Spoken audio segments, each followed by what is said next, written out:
Explosions rocked multiple cities across Iran, including its capital, Tehran. Under the direction and direct orders of President Donald J. Trump, the Department of War launched Operation Epic Fury, the most lethal, most complex. At 0347 local time on a moonless Tuesday in the Strait of Hormuz, the destroyer USS Carney picks up 13 radar contacts moving south from Bandar Abbas at 42 knots. The contacts are small, fast, and packed so tightly together that on the SPY-6 radar display they look less like a naval formation and more like a swarm of hornets pouring from a jar.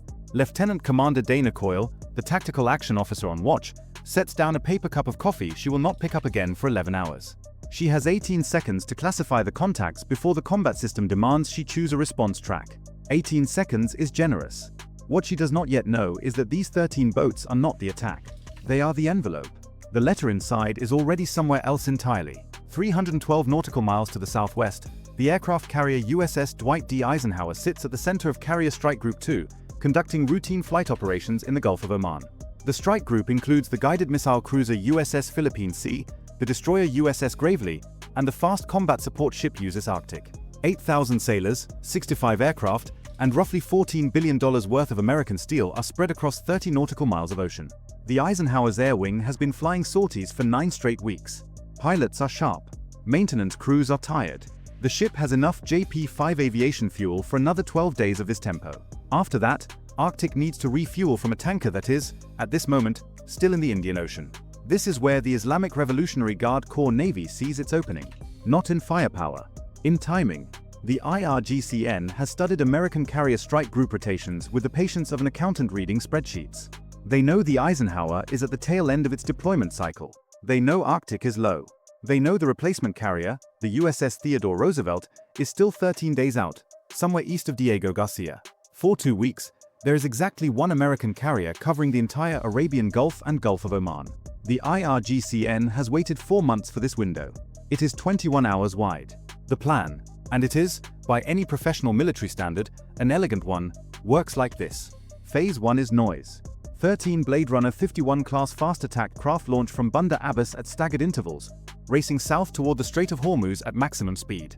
Each boat displaces roughly 6 tons, costs the IRGCN approximately $500,000, and carries a crew of 4. Some carry twin-mounted Dishake 12.7mm heavy machine guns. Others carry single Chinese-origin C-704 anti-ship missiles with a range of 35 kilometers. At 42 knots, these boats close distance fast enough that any defending ship must begin tracking them within 2 minutes or lose the engagement geometry entirely. They are loud, visible, and aggressive. They are supposed to be. Phase 2 is the real play. While the US Navy's attention focuses on the strait, while every radar operator and watch officer in the strike group stares north, a second element moves. 4 Gadir-class midget submarines, each 66 feet long and displacing roughly 120 tons submerged, have been sitting on the bottom in shallow water south of Jarsk for 3 days. Their crews have been breathing recycled air and eating cold rations since Saturday. Each Gadir carries 2 533mm heavyweight torpedoes. The submarine's diesel-electric propulsion makes them functionally silent at speeds below 4 knots in shallow littoral water, where thermoclines and biologics turn the ocean floor into an acoustic hall of mirrors. Finding a Gadir sitting still in 60 meters of water is like finding a parked sedan in a city-sized parking garage with the lights off. The only tool that works reliably is an active dipping sonar from a helicopter hovering directly overhead, and you have to already know where to look. The Gadir's target is not the Eisenhower. It is not any warship at all. It is the USS Arctic. This is where the IRGCN's planning crosses from competent into genuinely clever. Sinking a carrier is functionally impossible for Iran's conventional forces. The Eisenhower carries 3 Phalanx CIWS close-in weapon systems, 2 rolling airframe missile launchers, and the electromagnetic signature of a floating city, which means every escort in the strike group prioritizes its defense above all else. But Arctic is a supply ship. She carries no Aegis combat system. Her defensive armament consists of 2 Phalanx mounts and crew-served weapons. She displaces 48,800 tons fully loaded, moves at a maximum of 26 knots, and her job is to stay close enough to the carrier to deliver fuel and ammunition, but far enough away that she doesn't crowd the flight pattern. In the IRGCN's war game, and they have war-gamed this scenario at least twice at their tactical center in Tehran, a single torpedo hit on Arctic does not sink her. It does not need to. A 533mm torpedo carries a warhead of roughly 250 kilograms of high explosive. Detonating against the hull of a supply ship loaded with JP-5 jet fuel creates a damage control crisis that pulls Arctic out of action for weeks. Without Arctic, The Eisenhower has 12 days of fuel. Without fuel, the carrier cannot fly sorties. Without sorties, the carrier is a $14 billion apartment building that happens to float. The IRGCN does not need to kill the carrier. They need to starve it. A C-704 antiship missile costs Iran approximately $120,000. A Ghadir-class submarine costs roughly $10 million. The 4 submarines and 13 fast boats committed to this operation represent an investment of approximately $46 million. The single ESSM missile, the Evolved Sea Sparrow, that the Khani will fire in response to the first fast boat that crosses the warning threshold costs $2.1 million. The carrier strike group's total asset value exceeds $27 billion. Iran is playing poker with pocket change against someone holding the mortgage to a city. But pocket change can still break a window. At 0351 local time, 4 minutes after the initial detection, Lieutenant Commander Coyle's radar picture clarifies. The 13 contacts have split into 3 groups. 5 boats are driving straight for the Straits Traffic Separation Scheme, the maritime equivalent of a highway centerline, where they will merge with commercial traffic and become almost impossible to isolate on radar. 4 boats are turning east toward the Omani coast, and 4 boats are driving directly at the Khani at 42 knots. Coyle keys her radio and issues the first warning on bridge-to-bridge channel 16. International Maritime Protocol requires it. The fast boats do not respond. They never respond. This is the 3rd time this month the IRGCN has run fast boat harassment sorties against American ships in the strait. Every previous time, the boats have turned away after closing to within 2 nautical miles, filming the encounter with bridge-mounted cameras for propaganda footage that will appear on Iranian state television within hours. Coyle's problem is that this time looks exactly like those times. Same formation, same approach speed, same radio silence. Her rules of engagement require her to demonstrate hostile intent before she fires. Hostile intent means the boats must either illuminate the Khani with fire control radar, launch a weapon, or maneuver in a pattern consistent with an imminent attack. Driving fast in a straight line is aggressive but not hostile. She has the authority to fire if they cross inside 1 nautical mile. They are currently at 9. At 42 knots, 9 nautical miles is approximately 12 minutes. What Coyle doesn't know, what nobody in the strike group knows at 0351, is that south of Jask, 140 nautical miles away, 4 Ghadir submarines have just started their electric motors and begun moving south at 3 knots. At 3 knots, they will reach their firing positions in 7 hours. The fast boats only need to hold the strike group's attention until dawn. After that, the commercial shipping traffic in the strait will provide all the distraction the submarines need. At 0353, the Khani's electronic warfare suite detects something that changes everything. One of the 4 approaching boats lights up its fire control radar, a targeting illuminator associated with the C-704 missile system. The radar signal is thin, brief, and unmistakable. It paints the Khani's hull for 1.6 seconds before shutting off. That 1.6-second pulse crosses every legal and doctrinal threshold simultaneously. It is hostile intent. The moment it appears on her electronic warfare display, Coyle's decision space collapses from 12 minutes to about 40 seconds.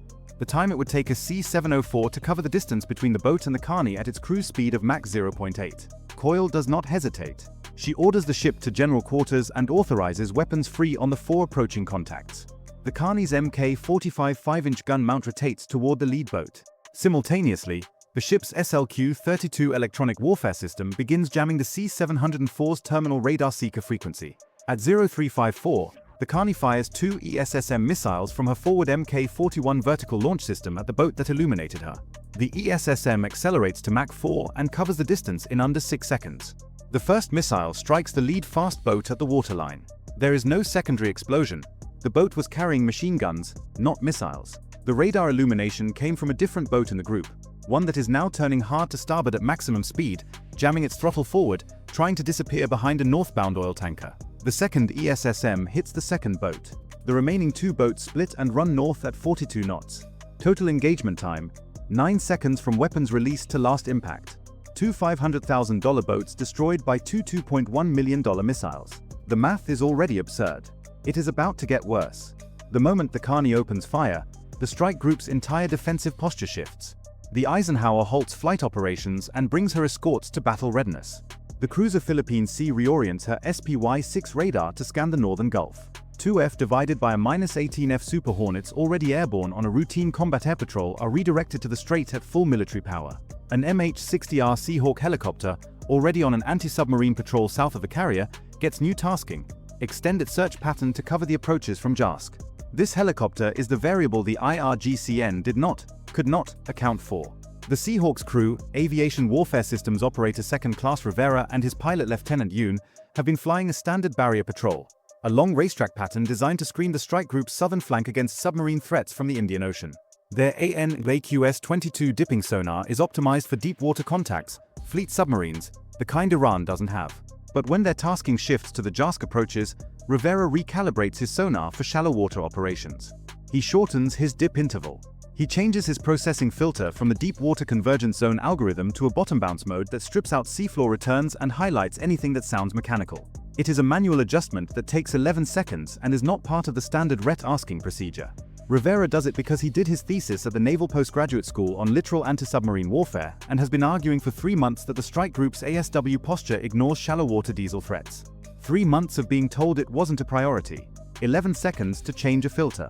At 0612, roughly 2 hours and 20 minutes after the fastboat engagement, Rivera's sonar picks up a contact bearing 047 at a depth of 54 meters. The signature is faint, a low-frequency hum consistent with a small electric motor and a single shaft. It could be a fishing boat's generator.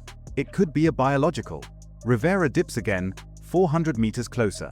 The contact resolves. It is mechanical. It is moving south at 2.8 knots. Its acoustic profile is consistent with a Gadir-class submarine. Lieutenant Yoon radios the Philippine Sea. The tactical picture changes for the second time in 3 hours. What happens next unfolds with the bureaucratic efficiency of a system designed for exactly this scenario. The Philippine Sea's Combat Information Center vectors a second Seahawk to Rivera's position. AP-8A Poseidon maritime patrol aircraft, already airborne on a transit flight from Al Dhafra Air Base in the UAE to a patrol station in the Arabian Sea, diverts to the area.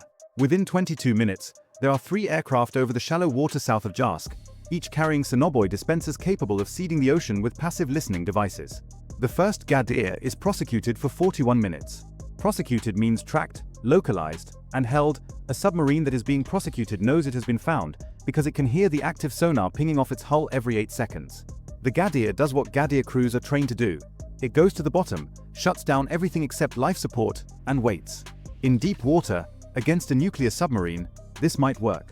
In 60 meters of water, with a helicopter hovering directly overhead and a P-8A dropping sonobuoys in a grid pattern around it, it is the equivalent of hiding under glass table. The Philippine Sea radios the Gadir on the International Submarine Distress Frequency and orders it to surface. After 19 minutes, it does. Its crew of 18 emerges onto the casing, blinking in the morning sunlight, surrounded by more anti-submarine warfare assets than Iran's entire navy has faced since 1988. The second Gadir is found 40 minutes later, 3 nautical miles east. It surfaces after 11 minutes of prosecution. The third is found at 0814. It surfaces immediately. The fourth Gadir is never found. It is not found because it was never there. The IRGCN deployed 3 submarines and allowed American intelligence to believe there were 4, because an adversary searching for a submarine that does not exist will keep searching long after the real threat has been neutralized. The Phantom 4th Gadir keeps 2 Seahawks, 1 P-8A, and the cruiser Philippine Sea occupied for an additional 9 hours, burning fuel and sonobuoys on empty ocean. This is the IRGCN's genius. Not the fast boats. Not the submarines. The Ghost.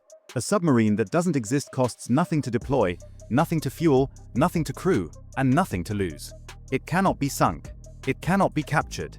It can only be chased.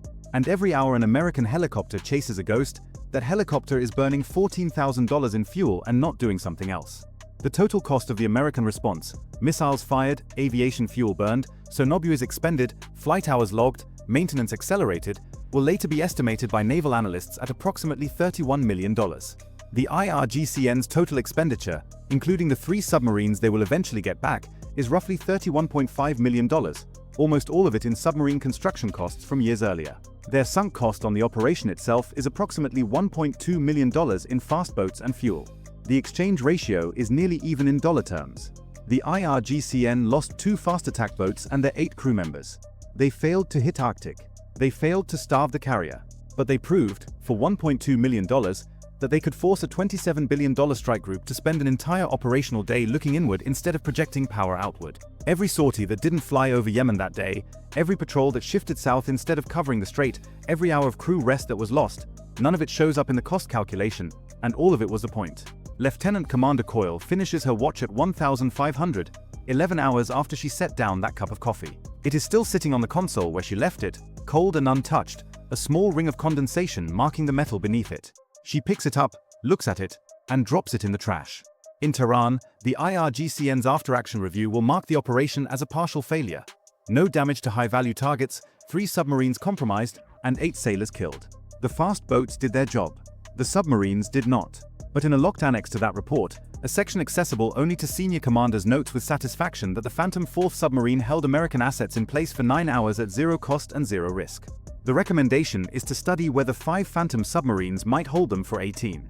In Norfolk, the US Navy's after-action review will mark the operation as a tactical success, all real threats neutralized, no American casualties, and the strike group maintained integrity. But an appendix to that review, written by a sonar analyst who spent 9 hours chasing a contact that wasn't there, will note with discomfort that the cheapest weapon in Iran's arsenal that day was an idea.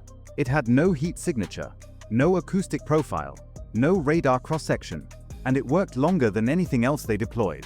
Rivera's 11-second sonar adjustment will eventually be incorporated into the standard shallow water retasking checklist for all MH-60R detachments in 5th Fleet. It will take 7 months to update the procedure. The change will be classified as minor administrative. The paper cup coil threw away will be replaced by an identical one from the same box tomorrow morning.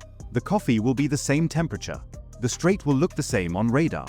And somewhere north of Jarsk, in 60 meters of quiet water, there may or may not be something sitting on the bottom, running on nothing but patience and recycled air, waiting for the next 21-hour window. The ocean doesn't confirm or deny. If you enjoyed this video, check out our other video on how Iran's Gadir submarines stack up against the world's most advanced diesel-electric fleets. Bye for now.